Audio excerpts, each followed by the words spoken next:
We are joined today by Mike Barley, Chief Public Affairs Officer at Pace-O-Matic. For those who may be unfamiliar, what is Pace-O-Matic? Yeah, thank you. So Pace-O-Matic is the leading developer of skill game technology in the nation. In Pennsylvania, you would know us as Pennsylvania Skill. That's our brand here. And really, the games are built around the premise of predominant skill. Most gaming and gambling regulations define gambling as consideration. You put money in a machine. Chance, you hit a button and there's some math or algorithm that determines whether you win or lose. And reward, you get something of reward in return. In our games, that chance component is removed and predominant skill is put in. And what that means for the player is that you actually have to interact and play the game. And we find that to be extremely popular. It is a legal game as ruled by, we've gone through plenty of litigation here in Pennsylvania and proven our game is legal. The Commonwealth Court issued a unanimous ruling. It is being appealed to the Supreme Court, but we're confident we'll be successful there as well. What differentiates a skill game from a slot machine? It really comes down to the player having the ability to win every time, and there is no math model or compensating algorithm, so to speak, that says, hey, you're going to win on this one or you're going to lose on this one. The player has the option to play the game through and win every time. You mentioned litigation in Pennsylvania to keep the skill games legal. What are the current laws in Pennsylvania around skill games? Right now, it's in the criminal code, and what it says, it defines gambling. And right now, that is where skill game really fall into it. Right now, as the courts have ruled, we don't fall into the gaming code, and we are not illegal gambling. We are a skill game. So the effort that we're undertaking in Harrisburg is to put some boundaries and really some additional regulations around the skill gaming industry to make sure, to protect the players and our locations, the integrity of what we're trying to do, and make sure that what is on the streets for the players is actually a skill game and not a slot machine masquerading as a skill game. We see many of those. So trying to put some regulation around it and boundaries. This type of industry needs those. Limits on where they could be, limits of the numbers in those locations, the terminals, and then testing requirements, and also, again, just ensuring for the player what they are playing, they can be certain it is what it says it is. And then with that, there'll be some additional taxation, which we're offering, a reasonable tax that we can apply and certainly help the Commonwealth put that money to good use. The governor claims that taxing these machines would lead to a $150 million increase in revenue for the state. Is that an accurate figure? We actually think it's much higher. We've been working very closely with Governor Shapiro and his administration. We applaud him for taking a leadership of trying to settle this issue. It's something he inherited. And he has been forward-focused to try to, resolve this issue and make sure that there are those boundaries and regulations in place, but also to get that tax revenue and put that money to work for Pennsylvania. And that's, again, Governor Shapiro has been a leader in that, and I think we're anxious to continue to work with him to help get this done. Where are skill game machines currently found?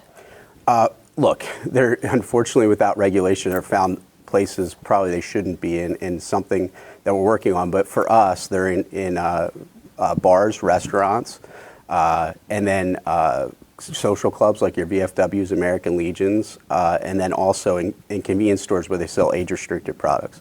So we're going to see additional regulations to really weed out what we see as an issue, and something that we agree with the casino industry on, somebody that we don't agree with all the time.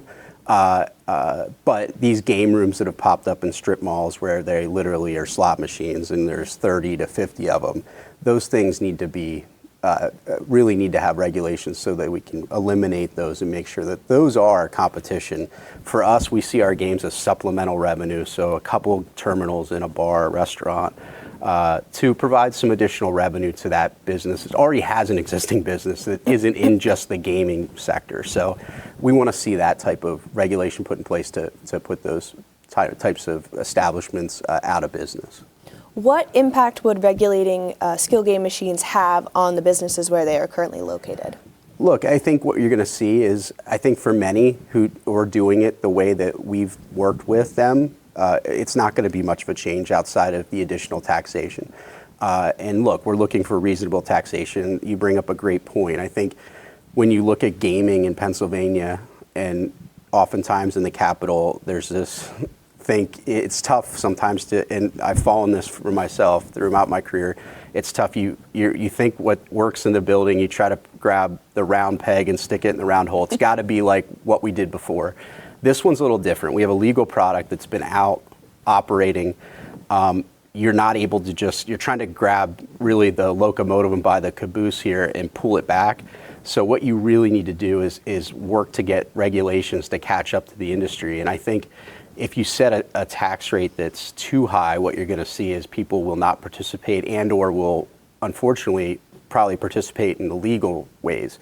And I think what we're looking to do is try to get a reasonable tax rate so we're not completely impacting these businesses, because this revenue, with the rising costs of inflation, the higher price of getting employees and additional things, we don't want to hurt and harm that. And I think that's something we hear from a lot of lawmakers. They don't want to do that. So we're trying to find a balance.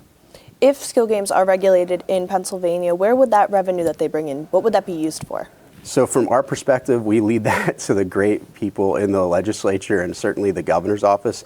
There has been a lot of public comment about trying to help with mass transit down in Philadelphia and other areas, and then also transportation. So we know that we can provide money. We're willing to work with the legislature. We think there's plenty of opportunities that we can put that money again to work for Pennsylvania. You mentioned earlier your organization doesn't necessarily agree with the casinos a lot, and I know an organization called Pennsylvanians Against Gaming Expansion said that they believe that regulating skill games in Pennsylvania would hurt the casino industry. What is your comment on that? Well, they've had record revenues every year. They were Pennsylvanians Against Illegal Gambling until the courts told them that we were actually legal, and then they merged and changed their name. So I don't know what much stock to put in casinos that aren't based in Pennsylvania. They are worldwide conglomerates of investors, from Saudi princes to hedge fund. They are not looking out for the best interests of Pennsylvania small businesses and fraternal clubs. In fact, they've done many things to try to hurt them. Look, we have zero issues with the way the casinos operate. They do great work. We've proven we can coexist with them. I'm not sure why this has become such a big issue for a couple casinos, not all of them. But look, I think once we get this regulated and put to bed, we're going to find that the world's just going to keep going on just as well as it did before.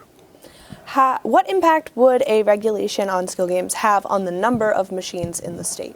It's going to greatly reduce the number. In fact, that's one of the talking points that we use quite a bit. Is this isn't a gaming expansion, this is a gaming reduction bill.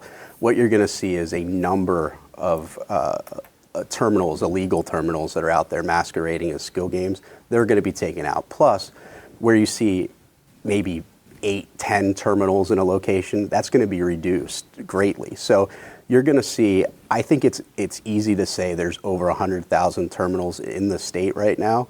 I think you're looking at, over a 50% reduction, if not more. So you're looking at a quite sizable reduction in the number of terminals in the state.